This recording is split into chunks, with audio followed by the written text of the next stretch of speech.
Les Patriarches, tome 2, Moïse. Livre 2, chapitre 2. Les eaux de Mara. Exode 15, 22 à 16, 13. Le premier camp des Hébreux dans la péninsule du Sinaï fut établi probablement au lieu dit Ayumoussa. Tandis qu'ils se remettaient des émotions et des fatigues des jours précédents, les vents et les flots, dit Joseph, poussèrent les armes des Égyptiens sur le rivage où ils étaient campés. Moïse attribua ce prodige à une conduite particulière de Dieu qui leur donnait ainsi moyen de s'armer. Il leur attribua toutes ces armes, puis, pour obéir à l'ordre de Dieu, il les entraîna vers la montagne de Sinaï afin de lui offrir un sacrifice. Les émigrants, toujours conduits par la colonne de nuée, s'engagèrent dans le désert de Sour, celui où un ange jadis avait arrêté Agar en fuite vers l'Égypte. La joie de la délivrance fut de courte durée. Bientôt, devant les difficultés de la route, elle fit place à la lassitude, puis au mécontentement. Car, au dire de Joseph, le pays que traversaient les Hébreux était si désolé, la terre si sèche et si stérile par suite du manque d'eau, que non seulement les hommes, mais même les animaux n'y trouvaient rien pour se nourrir. Le désert du Sinaï, écrit M. Vigouroux, n'est pas, comme on pourrait le croire, une vaste plaine de sable, entrecoupée seulement de quelques collines. C'est au contraire une région montagneuse et très accidentée, où le sable fait presque totalement défaut, à peine quelques monceaux amassés dans quelques coins de ces rares plaines. Partout ailleurs, des montagnes et des pics nus, des vallées, la plupart arides et désolées. La température varie selon l'altitude et la saison. Les nuits sont très fraîches. Peut-être est-ce pour cela que Moïse, plus tard, prescrira de rendre aux pauvres son manteau avant le coucher du soleil. Pendant la journée, la chaleur est en général tolérable sur les hauteurs, mais elle est excessive dans les plaines et au fond des vallées. Le sol devient brûlant et rend la marche très pénible. On comprend mieux alors que Dieu ait abrité son peuple à l'ombre d'une nuée. Pour apaiser leur soif, les Hébreux entreprirent de creuser des puits, ce qui leur demanda un travail incroyable à cause de la dureté du sol.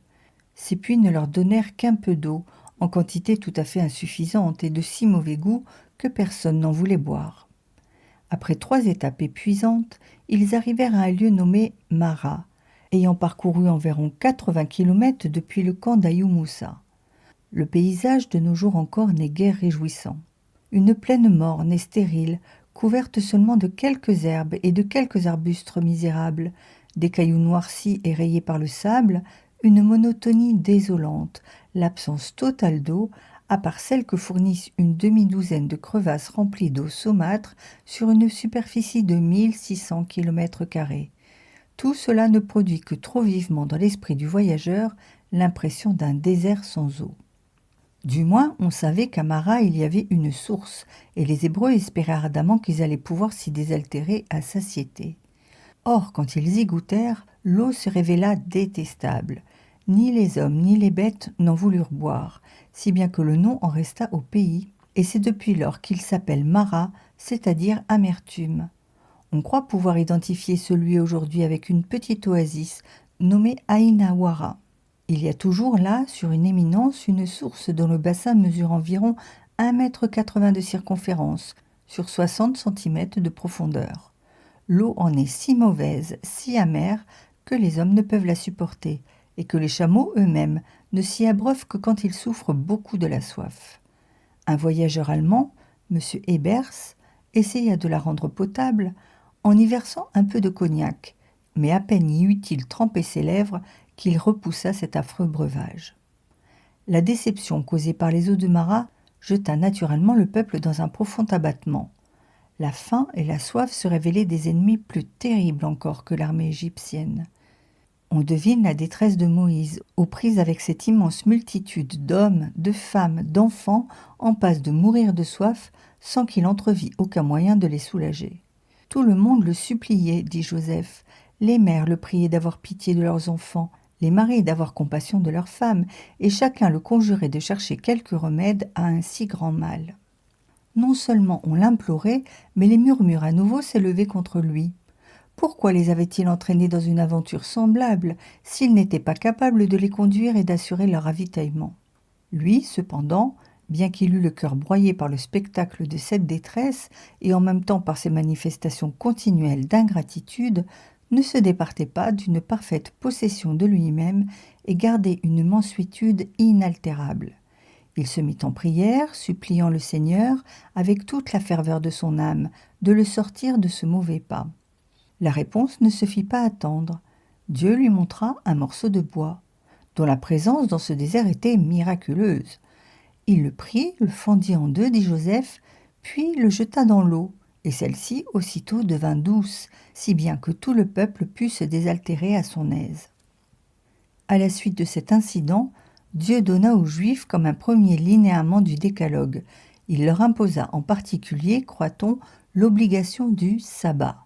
Il voulait qu'ils eussent déjà une loi à suivre, afin d'acquérir des mérites par leur obéissance. « Si vous écoutez la voix du Seigneur votre Dieu, leur dit-il, si vous faites ce qui est droit devant lui, si vous obéissez à ses commandements et si vous accomplissez tous ses préceptes, je ne vous infligerai aucun des châtiments que j'ai infligés aux Égyptiens.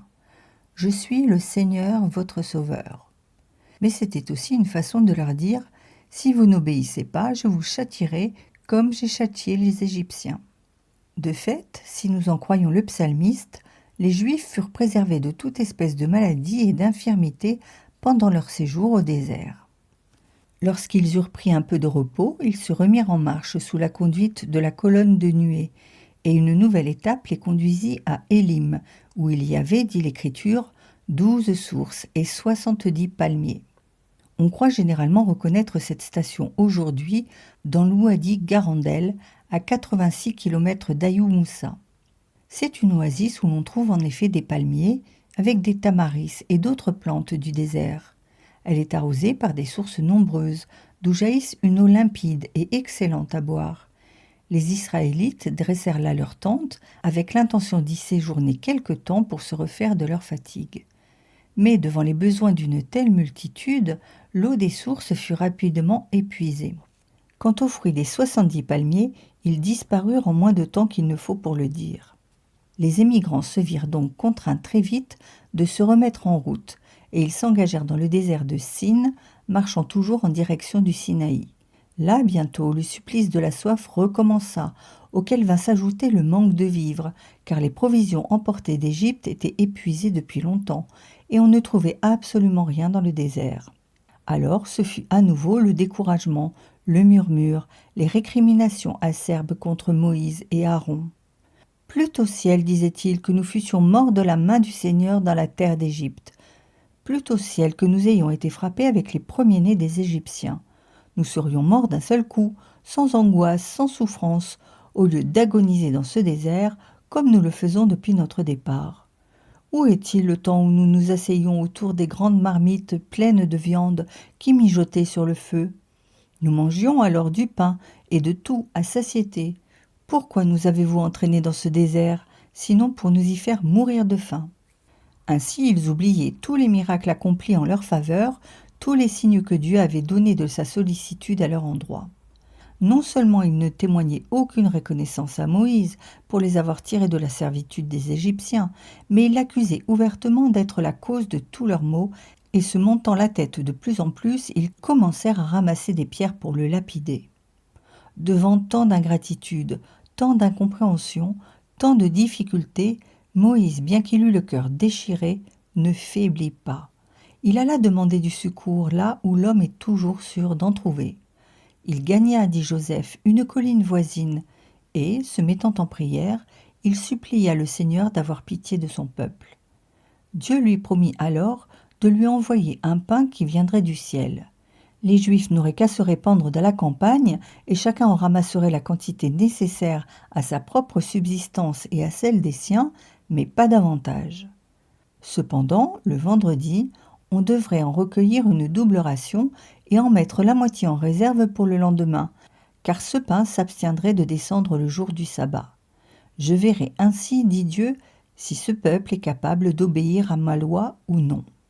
Moïse revint vers les siens, le visage tout illuminé par cette bonne nouvelle. « Ce soir même, leur dit-il, vous verrez avec évidence que c'est Dieu qui a voulu que vous sortiez d'Égypte, et non pas Aaron et moi, comme vous nous en accusez, alors que nous ne sommes rien. » J'ai entendu tous les murmures que vous profériez contre nous. Ces murmures, sachez-le bien, s'attaquent à Dieu lui-même, puisque c'est lui qui vous conduit. Vous vous plaignez de n'avoir plus de viande, ni de pain à manger. Eh bien, ce soir même, vous aurez de la viande tant que vous en voudrez, et demain matin, vous vous rassasierez de pain. Aaron prit ensuite la parole. Il exhorta les Hébreux à ne plus murmurer comme ils le faisaient continuellement, sans souci de la présence du Seigneur au milieu d'eux. Tandis qu'il parlait, la colonne de nuée soudain attira tous les regards. Elle jetait un éclat éblouissant qui ne lui était pas ordinaire, comme si Dieu avait voulu appuyer les paroles de son serviteur et montrer en effet qu'il était là. Sur le soir de ce jour, on vit arriver de la mer Rouge des multitudes d'oiseaux. C'étaient des cailles. Elles se dirigeaient vers le champ des Israélites, et là, comme épuisées par un long vol, elles se laissèrent tomber de lassitude au milieu des tentes, si bien qu'il fut facile, même aux Hébreux les moins agiles, d'en attraper autant qu'ils en voulurent, et de se préparer un royal festin. Un tel fait, en soi, n'exige pas strictement le titre de miracle. Un voyageur anglais du siècle dernier raconte avoir vu en Algérie le sol couvert de cailles sur une étendue de plusieurs acres. Elles étaient si fatiguées qu'elles remuaient à peine jusqu'à ce qu'on leur marchât dessus. Quoiqu'on les massacrât par centaines, elles ne quittèrent point la plage jusqu'à ce que le vent changeât. Un autre, un Allemand, nommé Burckhardt, raconte que les cailles passent parfois en masse si serrées que les enfants arabes en tuent jusqu'à 2 ou 3 d'un seul coup de bâton. Le miracle consista ici dans l'arrivée de ces oiseaux au camp des Hébreux au moment précis où Dieu l'avait annoncé à Moïse, et en masse tout à fait inusitée. Le livre de la sagesse fait allusion au même prodige, mais au lieu d'appeler ces oiseaux cailles, il les appelle ortigomètres. Commentaire moral et mystique. Les épreuves que les Hébreux rencontrent au sortir de la mer Rouge représentent les tribulations par lesquelles ont dû passer les âmes que Dieu a arrachées au pharaon d'Égypte, c'est-à-dire aux princes de ce monde, en les purifiant par les eaux du baptême, figurées par la mer Rouge. Au lieu des consolations qu'elles pensaient rencontrer en s'engageant dans la voie qui conduit au ciel, elles ne trouvent souvent que l'eau amère des échecs, des déceptions, des tentations, etc. Cette eau est si mauvaise qu'il leur est impossible de la boire, à moins d'y jeter du bois, le bois de l'arbre de vie, c'est-à-dire de la croix du Sauveur. Seule, en effet, la méditation des souffrances et des humiliations de Jésus peut faire accepter de bon cœur les épreuves et les peines de la vie présente. Ce n'est que quand elles ont bu l'eau de Mara, quand elles ont compris le mystère de la croix, que les âmes peuvent goûter quelque repos à Élim, en s'assimilant la nourriture intellectuelle que leur offre l'Église. Les 12 fontaines figurent la doctrine des apôtres, source de toute vérité. Les 70 palmiers représentent les exemples des saints, les palmes étant le symbole des victoires qu'ils ont remportées sur eux-mêmes. On se souvient que 70 est le nombre des disciples du Sauveur pendant sa vie terrestre, de ceux donc qui se sont sacrifiés les premiers à son école.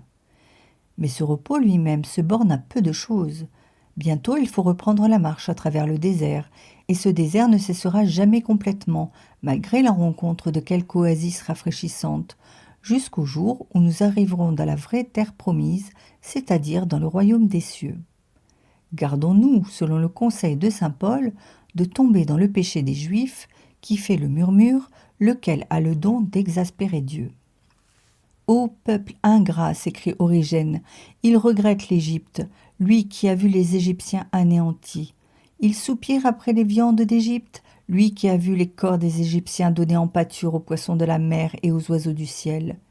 Ils élèvent donc un murmure contre Moïse, bien plus contre Dieu même. On leur pardonnera 1 fois, 2 fois, peut-être 3, mais s'ils persistent, écoutez ce qui attend ceux qui murmurent. Il y a au livre des Nombres une sentence que l'apôtre a reprise à son compte dans ses propres épîtres.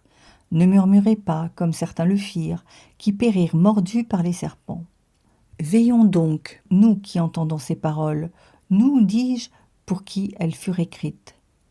Si nous ne cessons pas de murmurer, si nous n'arrêtons pas les récriminations que souvent nous faisons monter vers Dieu, prenons garde de nous exposer à un châtiment pareil.